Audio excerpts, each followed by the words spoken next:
Le présent du subjonctif en espagnol, voilà un sujet complexe qu'on va décortiquer dans cette capsule vidéo. Attention, pour maîtriser le subjonctif présent, il est important que tu domines déjà le présent de l'indicatif, puisqu'en fait le présent du subjonctif se base sur le présent de l'indicatif.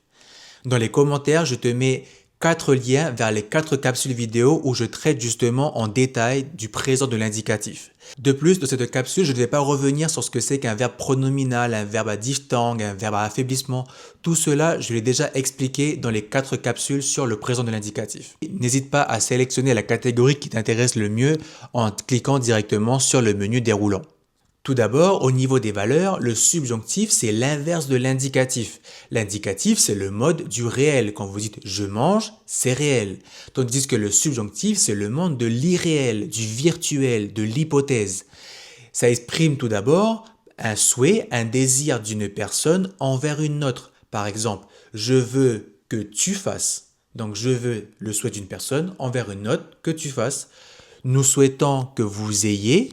Nous souhaitons que vous ayez. Ensuite, c'est aussi le mode qui va exprimer le but après des structures comme pour que, afin que, pour que tu ailles, pour que tu fasses, pour que tu viennes. Enfin, c'est aussi le mode de l'incertitude, du doute, alors que l'indicatif, c'est l'inverse, c'est le mode de la certitude. Par exemple, si tu dis « je pense qu'il est méchant », tu affirmes qu'il est méchant. Par contre, si tu dis « je ne pense pas », donc là, c'est l'incertitude. Tu diras, je ne pense pas qu'il soit méchant. Donc là, tu emploies le subjonctif parce que c'est le mode de l'incertitude. Et bien en espagnol, c'est pareil. Au niveau de la formation, rappelez-vous qu'en espagnol, il existe 3 groupes de verbes. Les verbes en AR, ER et IR. Les verbes en AR ont une terminaison principalement A, alors que les verbes en ER et IR ont une terminaison principalement en E. Le subjonctif étant l'inverse de l'indicatif, les verbes en AR vont avoir une terminaison en E, alors que les verbes en ER et IR vont avoir une terminaison A. Ainsi, pour hablar, on aura une terminaison E. Hable, hables, hable, hablemos, habléis, hablen. Alors que pour les verbes en ER et IR, on aura une terminaison en A. Donc par exemple, comer, coma, comas, coma, comamos, comáis, coman. Ainsi, dans la phrase « Je veux que tu parles avec ton père », tu parles est au subjonctif. En espagnol, ça donnera « Quiero que hables con tu padre ». Ou bien « Je veux que tu manges ta tomate ». Quiero que comas tu tomate. Comme vous pouvez le remarquer, la terminaison de la première personne du singulier, donc je, et de la troisième personne du singulier, il ou elle, est la même au présent du subjonctif. Donc parfois, en fonction des phrases, il faudra bien préciser le pronom personnel pour savoir si on parle à je ou si on parle à il ou elle. Je veux que tu vives avec tes parents. Quiero que vivas con tus padres. Ensuite, pour les verbes à diphtongue, donc je rappelle que la diphtongue a lieu à 1236. Elle aura aussi lieu à 1236 au présent du subjonctif. Il faudra juste adapter la terminaison à la fin. Donc par exemple, pensar, qui est un verbe à diphtongue, le E devient IE, comme au présent de l'indicatif. Sauf que comme il s'agit d'un verbe en AR, au subjonctif présent, la terminaison sera en E. Donc on dira piense, pienses, piense. Pensemos, penséis, piensen. Maintenant, pour les verbes à affaiblissement qui avaient lieu à 1236 aussi au présent de l'indicatif, cette fois-ci, au présent du subjonctif, l'affaiblissement aura lieu à toutes les personnes.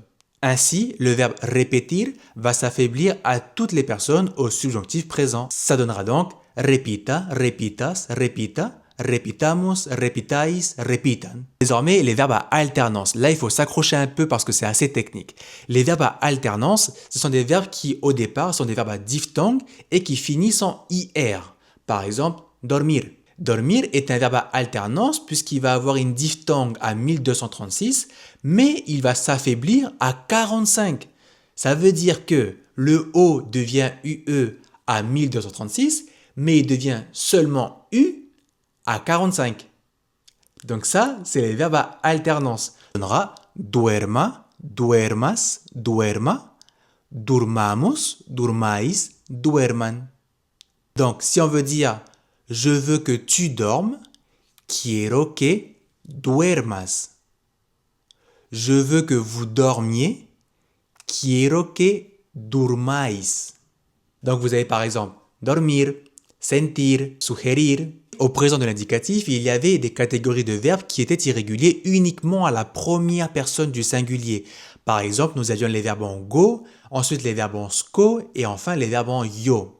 Au présent du subjonctif, cette irrégularité va s'étendre à toutes les personnes. Ainsi, go va devenir ga et ceci à toutes les personnes. Par exemple, hacer, au présent de l'indicatif, ça donne hago, haces, hace, hacemos, hacéis, hacen. Au présent du subjonctif, le go va devenir ga et va s'étendre à toutes les personnes, ce qui donnera haga, hagas, haga, hagamos, hagáis, hagan. D'accord? De même, tengo donnera tenga, tengas, tenga, tengamos, tengáis, tengan. Maintenant, pour les verbes en sco comme conducir, au présent de l'indicatif, ça donnait conduzco, conduces, conduce, conducimos, conducis, conducen. Au présent du subjonctif, le sco devient ska. Conduzca, conduzcas, conduzca, conduzcamos, conduzcáis, conduzcan.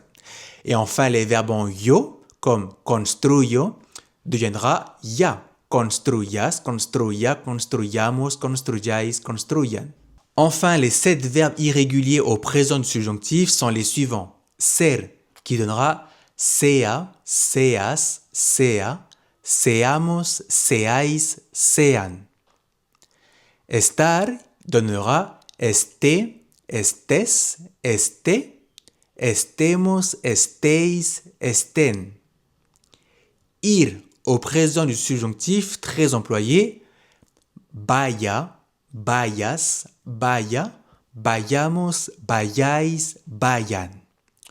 Donner, de, des, de, demos, deis, den. Saber, sepa, sepas, sepa, sepamos, sepáis, sepan. Voir, vea, veas, vea, veamos, veáis, vean. Pour terminer, l'auxiliaire haber, haya, hayas, haya, hayamos, hayáis, hayan. Et voilà pour le présent du subjonctif. Encore une fois, c'est une leçon de grammaire, rien ne remplacera la pratique, mais ça vous permettra de comprendre pourquoi à tel moment on emploie cette forme-là et pas une autre forme.